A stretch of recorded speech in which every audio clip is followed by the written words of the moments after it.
Hello, मैं Mohammad Arsalan welcome करता हूं आपके ग्रेट लर्निंग यूट्यूब चैनल पे। आई होप आप लोग सभी लोगों ने जो ऑफलाइन की रिकॉर्डिंग थी उसको देखा होगा और उससे बहुत कुछ सीखा होगा, क्योंकि मैंने उसके अंदर देखा जाए तो 10th की जो ट्रिग्नोमेट्री थी उसको मैंने काफ़ी ज़्यादा कवर कर दिया था। उसमें सिर्फ एक कॉन्सेप्ट बचा हुआ था पढ़ाने को, कॉम्प्लीमेंट्री एंगल का। तो मैं कोशिश करूँगा आज मैं आपको वो सिखा पाऊँ और बहुत अच्छी तरीके से सिखा पाऊँ। तो चलिए शुरू करते हैं अपना कॉम्प्लीमेंट्री का कॉन्सेप्ट। क्या होता है कॉम्प्लीमेंट्री? पहले तो हमें ये जानना पड़ेगा कि ये कॉम्प्लीमेंट्री होता क्या है। हेडिंग लगा लो अपनी कॉपी में, कॉम्प्लीमेंट्री एंगल्स। कोई मुझे बता सकता है कि ये कॉम्प्लीमेंट्री एंगल्स होते क्या हैं?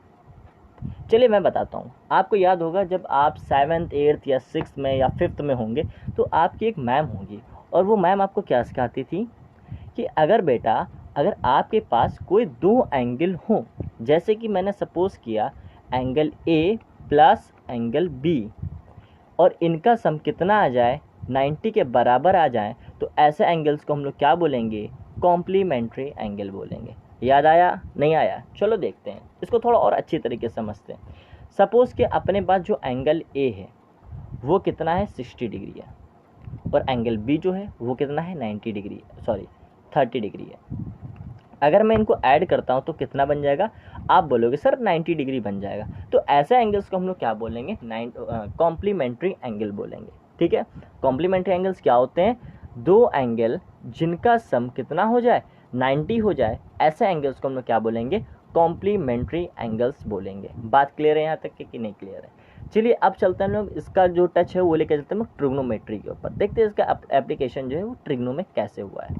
तो पहले तो इसको इरेज कर लेते हैं फट फट फट फट फट फट इस तरीके से, और फिर लेते हैं एक सुंदर सा अपना राइट एंगल ट्राइंगल लेते हैं। ठीक है, इसको बनाते हैं वाइट कलर से ही बनाएंगे, मज़ा आएगी। ये अपना तैयार है एक राइट एंगल ट्राइंगल, और बस इसको क्या करना होगा? थोड़ा सा सीधा करना होगा इस तरीके से। ये हो गया सीधा अपना। ठीक है, ओ भाई सुधर जाओ यार। ठीक है, अब सही है। अब इसकी नेमिंग कर लेते हैं। हमने कहा कि ये वाला जो पॉइंट होगा इसका ए है, ये क्या है अपने पास बी है, और ये क्या है सी एंगल है। अच्छा, आपको तो पता ही होगा भैया कि ये राइट एंगल ट्राइंगल है, तो मैं कह सकता हूँ एंगल बी जो होगा वो कितना होगा? 90 डिग्री होगा। क्या मुझे ये बात कहने में कोई प्रॉब्लम होगी? आप बोलोगे नहीं होगी। मैंने मान लिया यहाँ पे कोई एंगल ए जो होगा वो कितना होगा? थीटा होगा। आपने कहा ठीक है, मान लो कोई दिक्कत नहीं है। अगर एक 90 हो गया एक थीटा हो गया, तो मैं ये भी तो कह सकता हूँ कि जो अपना एंगल सी होगा मेरे भाई वो कितना होगा? 90 माइनस थीटा होगा। बोलो भाई, क्या इस बात को समझने में कोई तकलीफ़ है? नहीं है। आप इनका सम करके देख लो, ट्राइंगल का जो सम बनेगा वो 180 ही होगा। ठीक है, चलो अब चलिए अब आते हैं हम लोग अपने मुद्दे की बात पे। जो हमारा मुद्दा है कि कॉम्प्लीमेंट्री एंगल जो है वो हम लोग ट्रिग्नोमेट्री में कैसे यूज़ करते हैं। मेरे भाई एक बात बताओ, अगर मैं तुमसे एंगल ए की वैल्यू पूछूं तो आप क्या बोलोगे? अगर एंगल ए पूछूं तो आप क्या बोलोगे? तो आप यही मुझे जवाब दोगे कि सर अगर मैं यहाँ पे साइन ए की बात करना चाहूँ तो मुझे पता है कि जो साइन होगा वो क्या होता है? परपेंडिकुलर अपॉन हाइपोटेनियस का रेशियो होता है।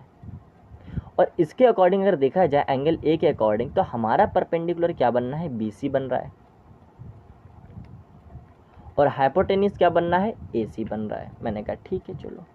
अब मैंने कहा मेरे भाई एक बात बताओ, अगर मैं पूछूं कॉस सी बताओ मुझे, मैं क्या बताऊं? कॉस सी बताऊं, तो कैसे कहोगे? तो आपने बोला ठीक है हम बता देंगे कॉस सी, हमें कॉस सी बताने में कोई प्रॉब्लम नहीं है। कॉस सी जो होता है वो क्या होता है? बेस अपॉन हाइपोटेनियस होता है। ठीक है, अब मेरे भाई आप लोग एक बात का ज़रूर ध्यान रखना, मैं कॉस सी की अगर बात कर रहा हूँ तो मुझे आपकी जो देखना होगा वो इस यहाँ से देखना होगा। ये जो आप देख रहे हैं यहाँ से मैं डॉट कर रहा हूँ, आपको यहाँ से देखना होगा। तो इसके अकॉर्डिंग अगर बेस देखा जाए तो बेस अपना क्या बनेगा? ये BC बनेगा, और हाइपोटेनियस तो AC है ही। ठीक है, तो जो कॉस होता है वो हमें क्या सिखाता है? बेस और हाइपोटेनियस का जो रेशियो होता है उसको हम लोग क्या बोलते हैं? कॉस बोलते हैं। लेकिन कॉस सी बोल रहा है तो हम लोग किस पॉइंट से देखेंगे मेरे भाई? C पॉइंट से देखेंगे। तो यहाँ पे बेस क्या है? अपना BC है, अपॉन हाइपोटेनियस क्या है? AC है। ओ अब भाई एक किसी बंदे ने क्या किया यहाँ पे? ऑब्जर्व कर लिया। क्या ऑब्जर्व किया? उसने बोला सर आपने जब ये काम किया तो मुझे एक चीज़ दिख गई कि अगर मैं इसको इक्वेशन 1 मान लूँ और इसको इक्वेशन नंबर 2 मान लो, तो मुझे यहाँ से एक बात पता चले कि बी सी और बी सी अपॉन ए सी ये दो जो आर एच एस हैं आपके, ये दोनों तो सेम है। तो अब उसने कहा कि मेरे भाई जब आर एस एस सेम है तो इनके हम एल एच एस को भी इक्वेट कर सकते हैं। तो हमने कहा from equation first and second में ये कंक्लूजन दे सकता हूँ कि जो साइन ए होगा वो बराबर होगा किसके, साइन सी के बराबर होगा। आई होप यहाँ तक आपको सब कुछ समझ में आ रहा होगा अच्छी तरीके से। ठीक है, अब इनकी हम लोग क्या वैल्यू पुट करके देख लें। साइन ए की वैल्यू क्या है, देखिए साइन जो है वहाँ पे एंगल कितना बनना है, थीटा बनना है। तो आप बोलोगे कितना हो जाएगा, साइन थीटा बराबर। अब सी की बात करें तो कितना आ जाएगा, साइन। अब मेरे भाई बात बताओ, सी है उसकी वैल्यू क्या थी, देखो अपने पास 90 माइनस थीटा थी। तो क्या लिख सकते हैं, सॉरी थोड़ा सा मैंने यहाँ पे गलत लिख दिया, ये क्या होगा, कॉस सी होगा। मिस प्रिंटिंग हो गई, वैसे मिस प्रिंटिंग नहीं, मिस राइटिंग इसको बोलते हैं। ठीक है, तो यहाँ पे क्या लिखेंगे हम लोग, कहाँ चला गया ये, कॉस सी। तो कॉस और सी की वैल्यू क्या अपने पास 90 माइनस थीटा है। ठीक है, तो मुझे यहाँ पे देखने को क्या चीज़ मिली, मुझे देखने को यहाँ पे ये मिली कि एक रिलेशन अपने हाथ लगा, क्या लगा, साइन थीटा क्या होगा, कॉस 90 माइनस थीटा जो होगा, कॉस 90 माइनस थीटा किसके बराबर होगा, साइन थीटा के बराबर होगा। बताओ मेरे भाई, यहाँ तक बात समझने में कोई दिक्कत क्या आपको, नहीं। तो यहाँ से एक ये जो केस होता है इसमें वाइस वर्सा भी ट्रू होता है कि अगर आप बोले साइन थीटा बराबर कॉस 90 माइनस थीटा होता है, तो मैं यहाँ पे ये भी बोल सकता हूँ कि साइन 90 माइनस थीटा किसके बराबर होगा, कॉस थीटा के बराबर होगा। बोलो भाई, यहाँ तक के बात सबको समझ में आ गई कि नहीं आ गई। चलिए थोड़ा सा हम लोग आगे चलते हैं और चीज़ों को समझते हैं। पहली बात तो अपना एक ट्राइंगल चाहिए होगा अपने को फिर से। ठीक है, ये हम लोगों ने लिया एक ट्राइंगल, और ये ट्राइंगल लिया और वापस इसकी हमको क्या करनी होगी, नेमिंग करनी होगी। तो मैंने कहा ये क्या माना था लोगों ने, ए माना हुआ था, ये बी माना हुआ था और ये सी माना हुआ था। ये एंगल अपना थीटा था और राइट एंगल है तो इसका 90 होना इसकी मजबूरी है, और जो एंगल सी होगा वो कितना होगा, 90 माइनस थीटा होगा। बोलो भैया, यहाँ तक किसी कोई बात में दिक्कत, एनी बॉडी, कोई बॉडी नहीं, बढ़िया। ठीक है, अच्छा मैंने फिर से वही सारे उल्टे सीधे सवाल आपसे करने चालू कर दिए, मेरे पास कोई काम वाम तो है नहीं। मैंने बोला कि भैया अगर मुझे tan चाहिए, tan ए चाहिए तो क्या लिखोगे, तो आपने कहा सर हम बता देंगे। tan ए क्या होता है, परपेंडिकुलर अपॉन बेस होता है, और यहाँ पे परपेंडिकुलर कौन है, बी सी, और बेस क्या है, ए बी है। हमने कहा अच्छी बात है, क्वेश्चन नंबर 1 मान लो। फिर हमने कहा भैया मेरे कॉट सी मुझे ज़रा बताना। तो आपने कहा ठीक है मैं बता दूंगा कॉट सी। कॉट सी क्या होता है, बेस अपॉन क्या होता है, परपेंडिकुलर होता है। क्या होता है, बेस अपॉन परपेंडिकुलर। तो अब इसके अकॉर्डिंग अगर हम लोग कॉट सी देख रहे हैं तो इसके अकॉर्डिंग क्या है, बेस क्या है, बी सी है। अब भाई अगर हम लोग इस पॉइंट से देख रहे हैं तो इसके अकॉर्डिंग बेस तो यही होगा ना, बी सी। और परपेंडिकुलर क्या हो जाएगा, ये जो ए बी साइड होगी इसके लिए क्या किसका काम करेगी, परपेंडिकुलर का काम करेगी। तो हमने कहा ए बी, इसको मान लिया क्वेश्चन नंबर 2। अब फिर से मेरे भाई किसी एक स्टूडेंट ने बोला कि हमने भैया फिर से नोटिस कर लिया। हमने क्या नोटिस किया कि B C upon A B और B C upon A B यानी आर एच एस बराबर है, तो हम tan ए और कॉट सी को इक्वेट कर सकते हैं। हम कहा भैया कर दो, हमको कोई दिक्कत नहीं है। ठीक है, तो tan ए बराबर कितना हो जाएगा मेरे भाई, कॉट सी हो जाएगा। अब आपको tan ए की वैल्यू पता है, रख दो ला करके। tan ए की जगह पे क्या दे रखा है अपने को, थीटा, थीटा बराबर कॉट सी की वैल्यू क्या दे रखी है अपने को, 90 माइनस थीटा। बोलो भैया एक और प्रॉपर्टी निकल के आएगी, क्या हम क्या लिख सकते हैं, tan थीटा जो होता है वो बराबर होता है किसके, cot theta, cot 90 minus theta बराबर tan थीटा। क्या प्रॉपर्टी निकल के आई, कॉट 90 माइनस थीटा क्या होता है, tan थीटा होता है। बात क्लियर, बढ़िया। अब जो आगे की 2 प्रॉपर्टीज़ हैं वो आप लोग के लिए होमवर्क है, आपको उनको खुद बनाना है। और अभी तक के हम लोगों ने जितना सीखा है उसके ऊपर हम लोग थोड़े से छोटे छोटे से क्यूट से क्वेश्चन लगाने की कोशिश करते हैं। तो चलते हैं क्वेश्चन की तरफ। ये मैं क्वेश्चन लेकर आया था। ठीक है, पेन को करते हैं वाइट और शुरू करते हैं। अब जैसे कि पहला क्वेश्चन है, इसके हम लोग को क्या करना है, इवेल्युएट करना है। अब बोला साइन 18 अपॉन कॉस 72। ठीक है, क्वेश्चन लिख लेते हैं, कितना है, साइन 18 अपॉन कॉस 72 है, ठीक है मेरे भाई। अच्छा मैं साइन इसको क्या लिख सकता हूँ साइन 18 को, तो अभी आपने सीखा, आपने बोला कि हम ये लिख सकते हैं साइन 90 माइनस 72 अपॉन कॉस 72 होगा मेरे भाई, ठीक है। आपने कहा ठीक है लिख सकते हैं, कोई दिक्कत नहीं है। फिर आपने जाना कि साइन 90 माइनस थीटा क्या होता है। आपने क्या सीखा कि साइन 90 माइनस थीटा होता है किसके बराबर होता है, कॉस थीटा के बराबर होता है। तो आपने कहा कि अगर साइन 90 माइनस थीटा कॉस होगा तो हम इसको भी लिख सकते हैं। तो साइन को क्या लिख सकते हैं हम लोग यहाँ पे, कॉस 72 डिग्री लिख सकते हैं, और अपॉन नीचे कितना था, कॉस 72 डिग्री। तो ये सेम यूनिट बन गया और यहाँ से यहाँ कट गया, तो कितना आ गया, आंसर 1 आ गया। देखिए कितना आसान और कितना क्यूट क्वेश्चन था ये। तो ये ऐसे छोटे छोटे क्वेश्चंस के अंदर हम लोग क्या करते हैं, इनको आइडेंटिटीज़ को लगाते हैं, और बड़े बड़े क्वेश्चन होते हैं उनसे हम लोग इसको ढेर कर देते हैं, ठीक है। चलिए एक और क्वेश्चन बना करके देखते हैं। एक दो क्वेश्चन छोटे छोटे से हम लोग बना लेंगे तो जो कॉन्सेप्ट है उसमें क्लैरिटी मिल जाएगी अपने को, ज़्यादा झंझट में नहीं पड़ने का है, ठीक है। अब मैं अगला क्वेश्चन लगाता हूँ ऑरेंज कलर के पेन से, ये वाले कलर से, ठीक है, बड़ा मज़ा आएगा। क्वेश्चन क्या है, सेकंड पार्ट देखते हैं क्वेश्चन का। क्वेश्चन में से बोल रहा है tan 26 अपॉन कॉट 64 है। तो भैया आपके साथ साथ बोलते हुए चलेंगे, ऐसे काम नहीं बनेगा, ठीक है। अच्छा इसको हम लोग क्या लिख सकते हैं tan को, तो आपने एक थोड़ा बहुत दिमाग लगाया, और दिमाग लगाने के बाद मुझे बोला कि एक काम करिए, आप इस tan को ऐसे लिख लीजिए, tan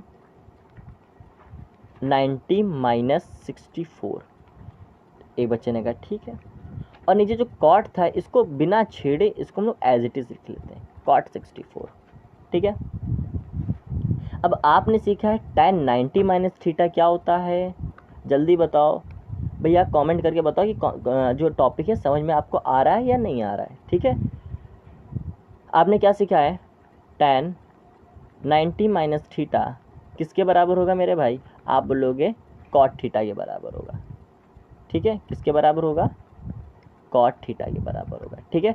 तो अगर tan 90 माइनस थीटा में कॉट थीटा के बराबर है तो हम लिख सकते हैं बहुत ही आसान से, क्या, कॉट 64 अपॉन कॉट 64, ठीक है। ये भी सेम यूनिट बन गए, और जब कट करेंगे तो आंसर कितना आ जाएगा मेरे भाई, 1 आ जाएगा। दो कितने आसान क्वेश्चन है, और यूपी बोर्ड में इनके ऊपर क्वेश्चन पूछे गए, 2019 में पूछा गया है, 2020 में पूछा गया, 2022 में पूछा गया है।